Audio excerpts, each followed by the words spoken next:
Thank you guys so much for coming. My name is Kristen LaJeunesse.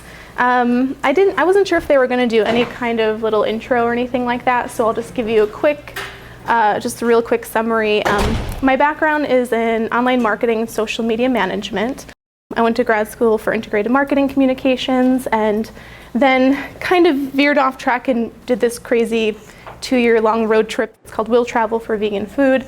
Spent some time on the road. I'm wrapping that up now and I'm diving back into my marketing stuff. So I'm trying to bring those two worlds together and combine my love for marketing with my passion for veganism. So that's where I'm at today. And today, for today's presentation, I wanted to talk about one tactic that you can use to help grow your business. And it doesn't matter if you have a blog and you're just a blogger and you're reaching out in an activist way, or if it's something that you're consulting for other people and you want to help them grow their businesses, or whether you have a brand or a product or service, or even if you're looking to promote a singular event, this one strategy can really help you immensely. So I'll be sharing what it is in just a minute. But in my mind, it's actually one of the best kept secrets. Even though once you learn what it's called or what I'm going to tell you it is, you might say, oh, I've heard about that, or I've done it a bunch of times, or I know there are people that have done this strategy, but I can almost guarantee that you haven't really thought about it in the way that I'm going to share it with you today, or maybe not in as much detail. So even if you're familiar with before I reveal, oh my goodness, I have to tell you an example. I was all revved up to tell you exactly what it was. No, I wanted to actually give you a quick example of someone who's using this strategy and who's doing a really, really good job. Are you guys all familiar with the No Meat Athlete blog? Matt Frazier, he's fairly well known, especially in obviously the athletic side of veganism. He's taken this one strategy and only applied it very minimally, but he did it in a very awesome way, like really strategic. And at first I actually talked to him about it because I wanted to get his permission for discussing a little bit about what he did. And at first he actually didn't even realize that it was a strategy for growing his blog and his brand until he started doing it more and realized how effective it is. So Matt of the No Meat Athlete actually started his website, his blog, and his brand in 2009. And less than 6 months later, he implemented this one strategy that I'm about to share with you. And within that time, he actually increased, shortly after doing this one strategy, he increased the percentage of his followers by 30% within 1 week of just implementing this one time. And since then, he's been very strategic about implementing this strategy every so often over the course of the years. And today he has over 12,000 followers on Twitter and over 40,000 followers on Facebook. And again, I don't want to focus actually too much on what it can get you in terms of followers, because ultimately it's not the number of followers that counts, it's the relationship that you have with anyone who's interacting with your brand or your business. So even if you have 10 or 40,000, every single one of those people matters. It's the interaction that you have with those people. All right, so what I am going to share with you today is guest blogging, the details, the how-to, the strategies of guest blogging. So again, like I mentioned, some of you probably have done it. You've maybe written for other bloggers. And let me just back up real quick and say, for those of you who aren't familiar with the term guest blogging, essentially just means that you create content, you write a post or an article, and you share it via somebody else's website or blog. And there are multiple reasons why this works, which I'm about to get into, but again, guest blogging is what we'll be talking about today, very detailed. And if you have done it before, hang with me, because again, I think you maybe haven't looked at it quite in the way that we're going to talk about it today. So why is guest blogging so effective? What does it do? So there are lots of reasons why it's effective. I narrowed it down to 5. In doing my research for this presentation, I actually learned that I should stick with 3s, but I couldn't help but throw in a couple more. So I'll just run through them really quickly, because what I really want to get to is the meat of the how to go about doing this. So really quickly, why it's effective. So it positions you as an expert in your field. And whether you would consider yourself a quote-unquote expert or not is not the point, because by default, you automatically know more about a topic than somebody else. I mean, think about when you got started in veganism. You didn't jump into it, or vegetarianism. You didn't jump in knowing all the details about the industry or why it was important, or the health-related benefits. You might have gone into it for the animals and then learned as you went over the years. I still learn. I'm almost 7 years into my veganism. I'm still learning every day about stuff. So I would go to events like these and listen to people talk. I love George Eisman. He really got me on board for the dairy isn't necessary. I went to one of his talks, loved it. That's what got me going. So again, guest blogging, by putting your name in front of a new audience, it really can position you as an expert in your field. People will look up to you because you have the knowledge that they have yet to gain. Another is that it creates social proof. And by that I mean that, let's say I wanted to write on Matt's blog, the No Meat Athlete blog. And I want to do that because he has this really loyal base of followers, a community of people that really trust him. And when he says, hey, my community, this is Kristen, go check her out. This is what she wrote for me. Isn't this good? They're going to say, yes, Matt, we agree. This is good stuff, because they already know him. They like him. They trust him. So he's essentially putting his A-OK on my name. So that's another cool thing about guest blogging. Also, it enables backlinks. This just means that it can link back to your website, which is really what we want, is not only people to see our names, but also to visit our blog or a website or a product or service or event that we're hosting. So what really matters actually is the short bio section at the end of the guest post, because you might not be writing about your business. You might be writing about something entirely different that's geared toward this audience that you're writing for. So at the end, it has a little Kristen Lajeunesse is such and such and such. Check her out on .com. And that's actually what really counts. Make sure that you include that link that will go back to your source of information. The fourth is that it increases brand awareness. I think at this point, it's a little self-explanatory.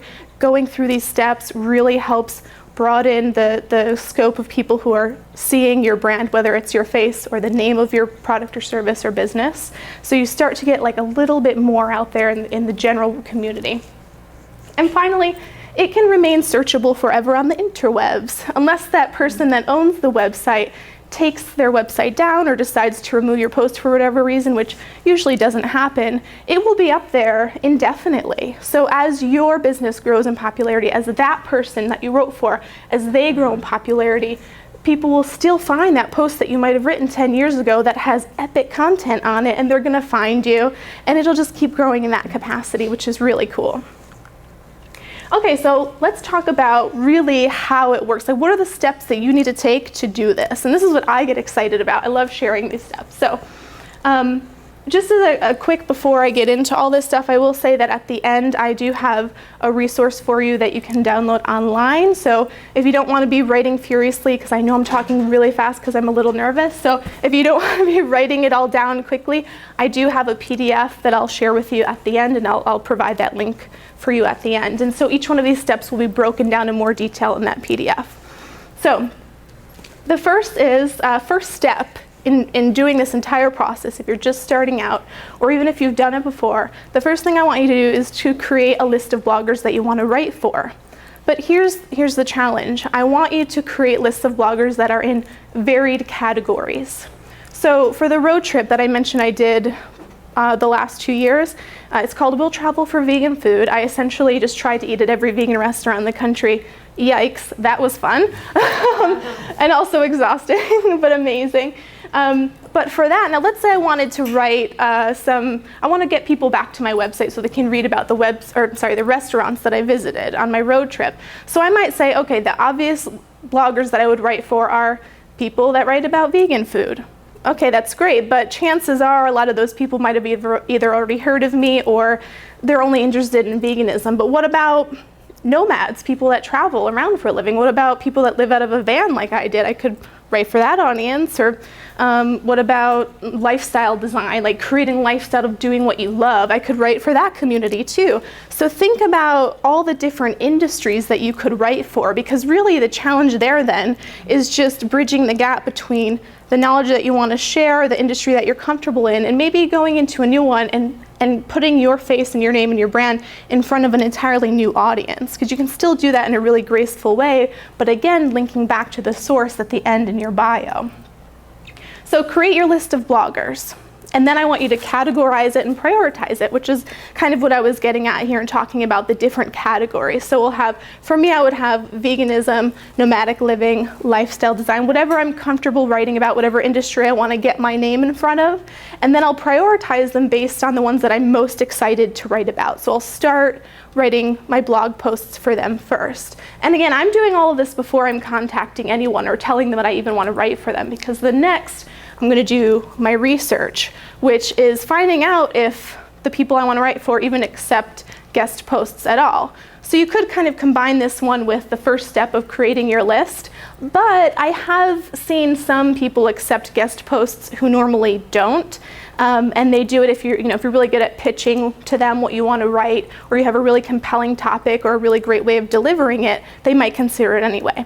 So you have your list, it's categories, you know who you want to target first, and now we need to find out not only if they accept posts, but do they have any guidelines or rules or regulations about guest posting? If they do, they might in their their FAQ, they might have an area that says I only take things that are 500 words in length and photos that are 560 pixels wide, whatever. They might have certain regulations for the guest posting. So check that out, make sure that you're following all the guidelines as you're prepping everything.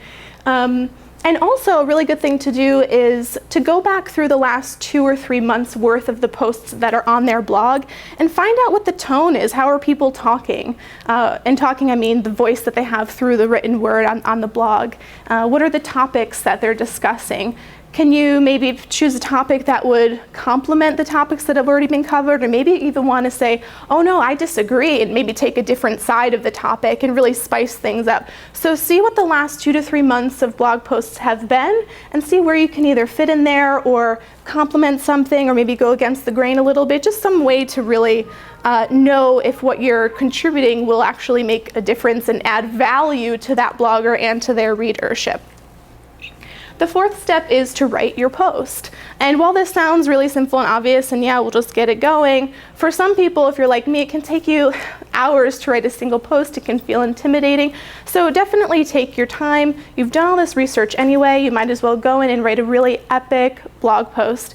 And some things to consider too is that you really want to focus on topics like that not topics, but themes that are educational, inspiring, motivational. You want to focus on things that really get people to think about whatever the topic is that you're focusing on. And also, I recommend starting to write with your heading, like choose your heading first, because that can not only inspire the rest of the content for your blog post, but you also that might be your only shot to get someone's attention is the heading. And I recently learned that 8 out of 10 people will just read the heading and that's it. They won't read anything else. 2 of those 8 people will read the rest of your post. So it might sound kind of devastating at first, but think about if you write for Matt Frazier, a no meat athlete, and he has 40,000 followers, those 2 people actually turn into a lot more people that read the whole thing. So that's the good news. But start with your heading, because if it's not catchy or pithy, or if you're not using hyperboles or numbers or something, you might miss everyone who might pay attention. So give them a reason to click through. All right, the final 2 steps in what we actually need to be doing here is to network as you write. And by that I mean you need to be connecting with the blogger that you want to write for way before you email them and ask them if you can write for them. So you can do this through social media. It's free. It's relatively easy. Facebook, Twitter, YouTube, LinkedIn, Instagram. Find out where they are. Where are they circulating? Where are they posting? And start retweeting things or leaving comments on existing blog posts. You know that step where you were doing research to find out what the last 2 to 3 months have been of blog posts? Leave some comments. And I don't mean like, hey, I'm about to email you this thing. I mean like, wow, great topic of conversation, or I had this to contribute, or make it sincere, make it genuine, like you're actually interested in starting a conversation and begin that dialogue, so that when they do get your email, they might remember your name or the name of your business when you pop up. Now, ideally, we should all be doing this for our businesses all the time. We should be networking every day using social media, or even just a few times a week, we should be getting this ball going before we even think about guest writing. So just keep that in mind too. So you have your list of people that you want to start networking with. Get going now on that. You don't have to wait. You can do that as you're writing or well before you even start writing. The final step is to pitch. So this is really kind of the most important part, actually, because you've done a lot of work up until this point, so you want to make it count. And actually in the PDF that I've created for you, I have included a couple of sample emails that you can use to reference. But you'll just want to make it personal, make it clear that you've been following them, that you know what kind of audience that they have, and that you're going to add value to that. And one of the most important things that you can do here actually is the way that you send your content to them. You don't want to send it in a Word document because it might get all scrambly. Who knows what happens? So what I like to do is actually compose my guest posts in my own blog first, and then I'll copy the HTML coding so you can kind of view it.